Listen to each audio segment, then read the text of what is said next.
Okay, this is Steve with the SRP channel, and today I am doing upper control arms by myself right now. But here's the problem: is you can see I have a 2500 express van, and I can usually get it in the garage with maybe an inch to spare above.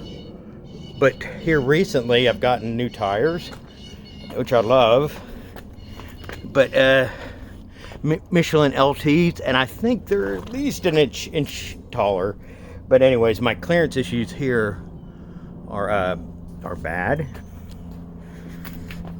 Coming around inside the garage, so I even disengaged the control arm so I could get this 2x4 up here and push the garage door up higher.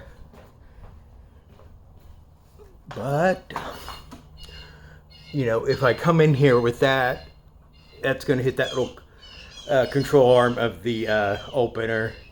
So my idea is to have my van inside the garage, so if I don't finish it in one day, I can obviously close the garage door up. But the reason I want to do that is because of the slope of my driveway. Pretty slopey, and I didn't want to have to do jack stands on that driveway. That is my first world problem. Okay, so you can kind of see my concern. But so what I did, I figured facing forward in this situation is going to be best. I made a special little block here. I put the I had a 2x6, and then I screwed a 2x4 on top of it, and then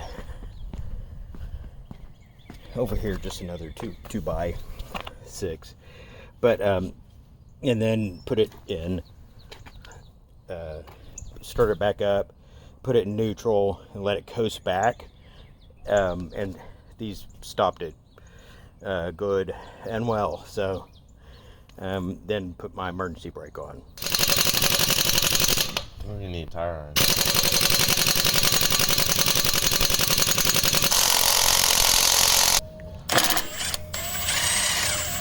$10mm. That's the brake line bracket.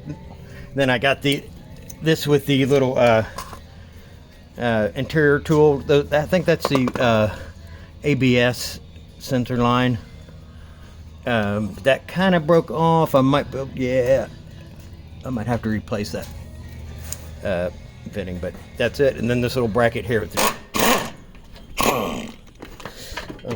Okay, Mason actually got the impact wrench behind that one. Now, so we're just loosening them up right now. This one's off.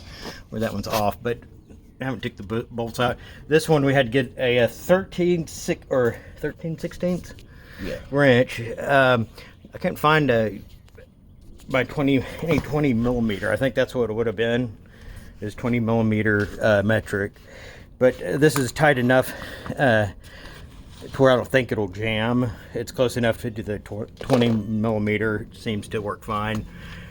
But so I just got a breaker bar in there with the nut, and then Mason actually held with a straight wrench here inside there, and got that loose. And then now we're going to get the arm there out. Okay, this is Mason's new organization idea. Piece of cardboard, and then right brake back bracket, and then put the bolts in it. We only got 2 in it right now. All the lug nuts, of course, are in a container. But so it's actually a pretty good idea, because we're going to have a lot of different bolts. So this is what we got from Rock Auto, which I love. This is the Mevotech stuff. They consider it one of their premium brands. They also had Moog on there. Moog? Yeah, it's Moog on there. I mispronounce anything, so. And but these Mevotech, I've used Mevotech in the past, and I've liked them. And also, the most important part is they coat their parts with this green powder coat, and that looks cool. So that's the main thing, is that, you know, the color looks cool. But anyway, and I got tie rod ends. So we're just got the upper arms, but Mason was like, wait a minute, you should do your ends, tie rod ends, and so I ordered those too. But this is what we paid for. Everything, see the control arms, that's tie rods right there. Tie rods came to $91.12 for the tie rod, one of the ends. This is pretty good. The other is $50, but 83 or 84 on the upper arms.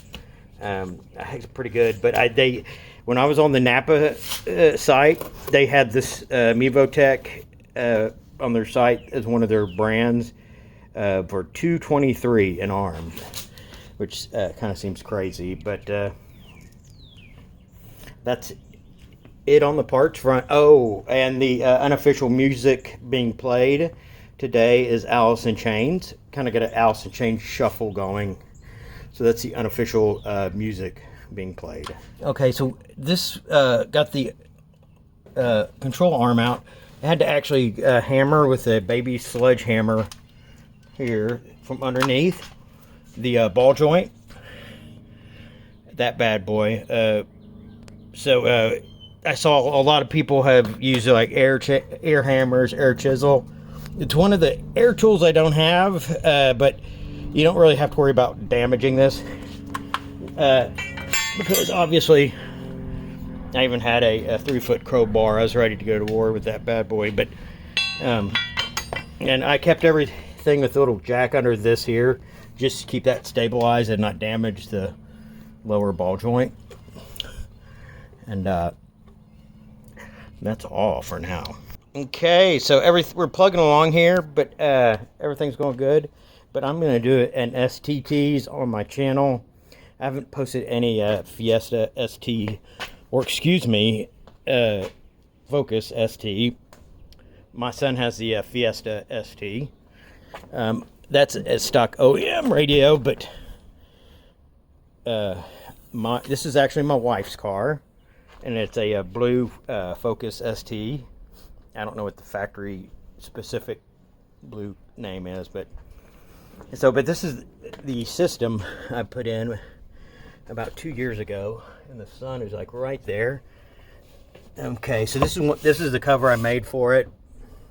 I'm gonna go and I got all the videos as far as how I did it, but that just comes up like that to service it, and then have the Morel class A, B, and D. It's both amp, and then the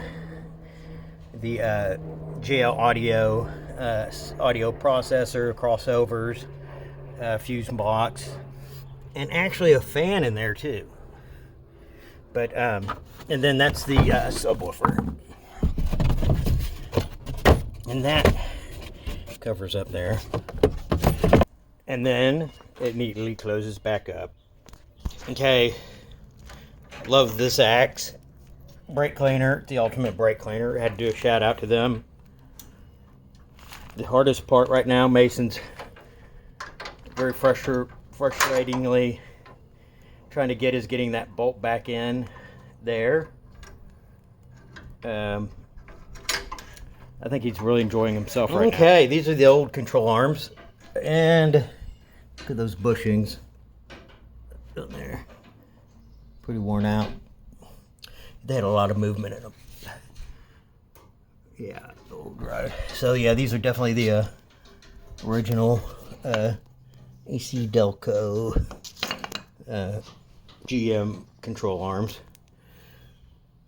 But and then when you put everything in, we'll be a lot more careful with the ball joints than taking them out, obviously. Sushi power up. Okay, so everything's going in. Of course, these are easy because they're out here, but getting the bolt up inside here, it probably took about an hour on each one messing with it. That was really tricky. The only thing was I kind of got it to set up there, and lifting the A-arm up up in the air did help get your arms in it. And then I had these needle nose and a long needle nose. And so once it was in place, I got them up in there and pushed it in. Um, so it was fun. Yeah. Definitely. Okay. This is actually a little more tiring than you thought. The weather's perfect and it still beats the hell out of you. And mainly, everything went good as probably just the one dill that took so long, just the one bolt. It's kind of like replacing spark plugs on a van. One, all of them take, about 10 to 15 minutes each. And then the one takes 2 hours. It's kind of like that type deal. But anyways, so the little everything went back. The bracket here, I had to use a couple of zip ties. I happen to have green. The little bracket broke there. Plus, where it's actually supposed to go, they put a little signage, Mevotech signage, but everything else kind of clamped on good. And okay, well, it drove very good and well, but it has a little positive camber. I'm not going to drive it around, obviously, that much until I get it aligned. But I really can't tell right now if it's that much of an improvement. Anyways, the suspension's replaced, so that's the important part. So thank you for watching these videos. I'm gonna have some more Focus ST content about how I did the stereo and some tricks about that. So please watch, listen, and subscribe. Thank you.